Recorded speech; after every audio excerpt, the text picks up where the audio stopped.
What's going on, guys? I'm a regular guy with the Regular Guy Firearms channel. Thanks for watching. Now, I'm going to start things off with a question answered from the Patreon supporters. Now,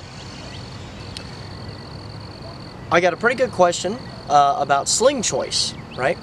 And sling choice for me, the outline of the question was, you know, what slings do you prefer? Single point convertible, 2-point, any of that.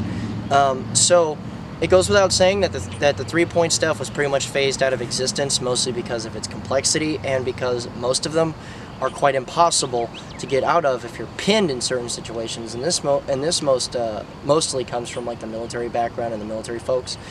So there's that, and also the lack of flexibility, because once it's rigged up to you, it's almost impossible to switch from shoulder to shoulder. Now, as far as the in question, single point, 2-point, or convertible. Now, really it depends on what it is that you're doing, okay? For me personally, if it's something like home defense, I'm not going to advocate so much for a sling for home defense, mostly because it's one of those things where you are very highly on the defensive, and the only time that you're actually going to, quote, clear rooms and stuff is if you have to make your way towards, like, your kids, okay? And if that's the case and you decide on something like a single point because of its direct action applicability for weapons retention and stuff like that, I totally get it. But staying on the single point thing, single point slings are fantastic if you're doing stuff like clearing buildings, or if that's like your lot in life, where you're a SWAT guy or a team guy, or within the Ranger Regiment or whatever. A lot of dudes pick single point slings as their primary focus, mostly because they know that they need to have their hands-free ability, they need to be able to switch to their shoulders much easier, and they also need to be able to not have any part of the sling in the way, quote-unquote, when they're doing their shooting and stuff. More applicability put towards the shooting part than the living with the rifle part. Now, this is a pretty big and important thing, because I personally pick dedicated 2-point slings versus the convertible stuff. The reason being is that, for instance, this is a Blue Force 2-point sling with the push pad on it and everything, right?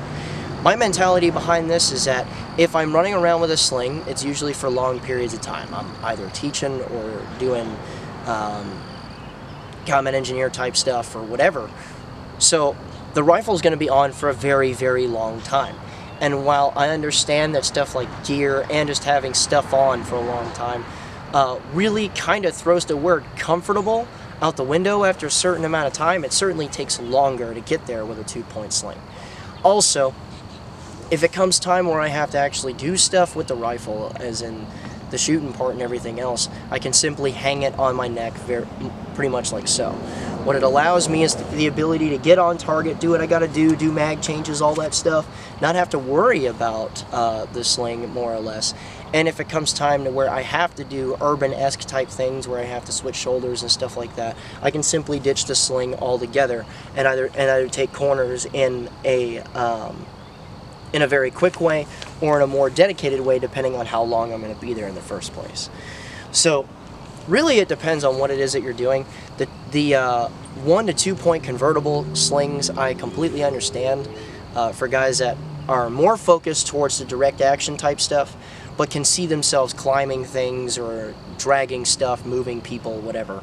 But my personal choice is a 2-point sling based on what my lifestyle is like. You're going to have to make a personal choice on that. Now, but we are not here to talk about any of this. We're here to talk about the review in question, right? So what we have here is a Smith & Wesson M&P10, and I'm going to go ahead and tell you guys from the start, I did not think that I was going to have a whole lot of nice things to say about the M&P10 in general, mostly because I typically don't see AR-10s in a fighting rifle package do very well.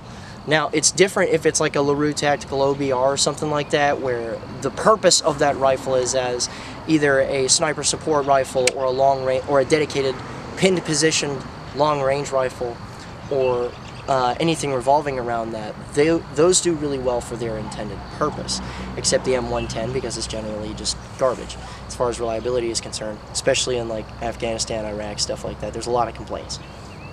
But generally speaking, when I see fighting rifle or battle rifle AR-10s come through classes and stuff like that, and this is either classes that I've taught or have attended, they don't do very well after a certain amount of time. That certain amount of time being, and after a certain number of rounds get fired, they start having a lot of issues doing like everything. You start having issues with failures to feed, with failures to extract, with failures to eject, all of the really important things that stop a rifle, and that are really annoying to clear with this design format.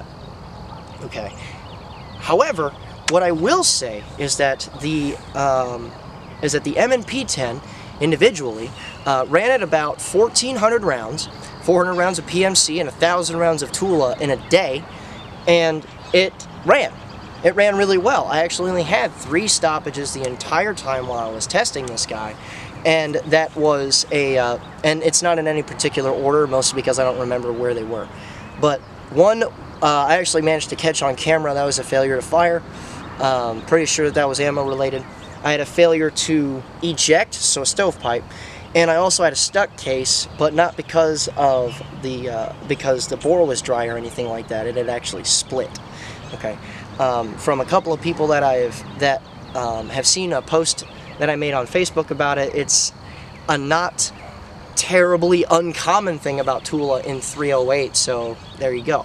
But even still, with what's widely regarded as like the crappiest 308 that you could cycle through any type of auto 308, it ran, and I'm happy about that. Here's the thing though, I did have a couple of issues. Number one, it was trying to unscrew things, and it wasn't just like the mount on the Comp M2, which came unscrewed twice. It was also the muzzle device. You'll notice that this should be the bottom of the muzzle device, and this is the rest of it. It started to come unscrewed as we started to do more shooting, and I started to get timing issues, so like gas blast in the face and all that jazz. But another thing that was a little annoying is that the ambidextrous safety on it is starting to come loose, that type of deal. So if you plan on doing anything with this type of rifle in this type of configuration, you really need to use Loctite, because it's just not going, everything's not going to stay in place if you don't, being real here. Now, as far as the individual features on the rifle is concerned, you have almost full ambi controls. Now, your magazine release is ambidextrous, your bolt release is ambidextrous, and the same thing for the safety, which I really do enjoy. The only thing that you don't have is an ambi charging handle. Now, if you plan on using this guy, I 100% recommend that you change this charging handle out with something not even necessarily ambi, but big latches, because if you thought that a GI charging handle was a pain in the ass with regular AR-15s, it's much more so on AR-10s, mostly because of the heavier recoil spring and stuff like that. So, all of that being said though, is it accurate also? Well, it's fighting rifle accurate. What I mean by that is that if you are truly doing your best and you have fighting rifle ammunition, okay, similar to the military load of 308, or of ball 308, then you're going to end up with something around 2-ish minute of angle accuracy on that, roughly 2 inches at 100 yards, and that's acceptable for a battle rifle. Okay, with Tula, I noticed it was a little bit wider. We're looking at 3.5 plus at 100, which isn't the worst thing I've ever seen, especially with a crappy ammo in it, but something that I do need to mention is that this guy is definitely overgassed. Now, Tula is well known for being underpowered ammunition, and you'll notice in some of the shooting footage, and I'll play some more of it for you here, the ejection pattern in this rifle with Tula, okay, was 1 o'clock, 1:30-ish. Now, I see stuff like this with for instance, like on AR-15s, it's like M855 on a carbine length gas system. It starts shooting out about 1 o'clock-ish. And that's usually because that ammo's loaded a little bit hotter. And then you shift to Tula in 223 or freaking Wolf or something like that, and you're getting 3 o'clock and varied location of that. It starts to fan a little bit. This was very consistently out 130 on this rifle using Tula. That's overgassed. Okay, I noticed sharper recoil impulse when we're looking at stuff like PMC, which is gassed a little bit hotter or loaded a little bit hotter than Tula, because Tula is like way down here. It's like off the frame low as far as quality ammo for it. But all that being said, and knowing that it's overgassed to the point where it cycles pretty harsh, it still ran. So I can't really knock them for that. Another point of reference for how overgassed it is in the wear of the finish, because this is a brand new rifle, and I'll show you a little bit of that wear now. Now, as far as individual wear on the bolt and carrier group itself is concerned, this was a brand new rifle, so the finish was brand new off of it and stuff like that. And you'll notice that there are some parts that are definitely getting really silver, like for instance that extractor, the bolt carrier face, okay, and some of the bolt lugs themselves. Now, the rest of this guy is marked up quite a bit less, which is very indicative of something that is rather overgassed. Like you can even see some of the polishing on the cam pin itself. Now, this isn't really an issue in the short term, but it is an issue in the long term, because you will be cycling out parts a little bit faster. Where exactly you do that, I actually do not know, because I haven't been inclined enough to use a million different AR-10s, but you can see the difference between all black, brand new coated rifle and what happens after 1,400 rounds. And it's very pronounced on an overgassed rifle such as this. Now, here comes a question. I mean, ultimately, people are going to ask, well, would you recommend it as an individual choice for somebody that wants to go away from the intermediate cartridges and go to a battle rifle type setup with this type of rifle and use that as like the benchmark of like their self-defense and stuff? Look, I'm not gonna say that I would stop someone from using this, because you can certainly change up buffer and recoil springs. You can certainly change out muzzle devices to where it cycles flatter than it does, but you do have to understand that because this rifle is pretty overgassed, you will be changing out parts a little bit faster. The good things to note are that it is in fact quite a reliable rifle. I put 1,400 rounds through it in 2 days, and generally speaking, I haven't seen AR-10s run that long ever, you know. So apparently, and I just went away from like the AR-10 world altogether. So apparently, at the very least, you have people like Smith & Wesson that are stepping up, that are learning more about the AR-10, and I understand how difficult that is, because there's never been like an established standard for that. But would I personally get this? No, I wouldn't, because ultimately the entire time I was shooting this during the review, I was asking myself this question over and over and over again. What is this really good for? You know, because with the accuracy that we're talking about, yeah, you can boost out the range a little bit farther, but 0 to 4 and maybe 500, no.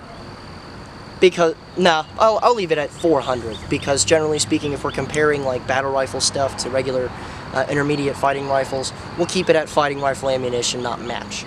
But 0 to 4, an intermediate rifle is pretty much going to do the job that this thing would, but better, and you carry lighter stuff and all that other, just lighter ammo, magazines, all of that stuff. The only thing that this guy would really have in its corner is that ballistically it would definitely shoot flatter. Now, past that, if someone wanted to use this as like an SDM rifle, where you're at like 0 to 700 and maybe 800, if that's what you were inclined to do, and modern technology certainly supports that, this would make it on like people-sized targets. Okay, and another thing that it would have in its corner from 0 to 400 is barrier penetration and stuff like that.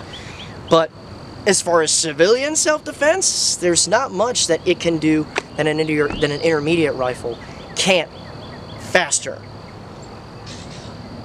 You know, with less expense and all of that. So, I mean, me personally, I wouldn't pick this guy up and use it. But it's 100% subjective and on you guys, so I'm just actually pretty glad that I was able to run the absolute crap out of an AR-10 and have it work. So, there you go. I didn't waste my money on this review. So, with that being said, if you guys have any questions, go ahead and throw them in the comments box below. If you want to support us through Patreon and figure out what it is that we're doing for you and for other guys as far as just providing training for like soldiers and whatnot that are on soldier salaries, so that means us just sponsoring them, go ahead and jump on the link that we have provided in the description below. Also, if you guys are so inclined, I would highly suggest that if you're going to look into this, do some serious research on what it is that you want to employ in like an AR-10 type setup and everything else, because this is something I personally wouldn't mess with, this rifle individually. But all that talking done with, remember guys, a regular guy's firearm is the last defense against tyranny. Be easy.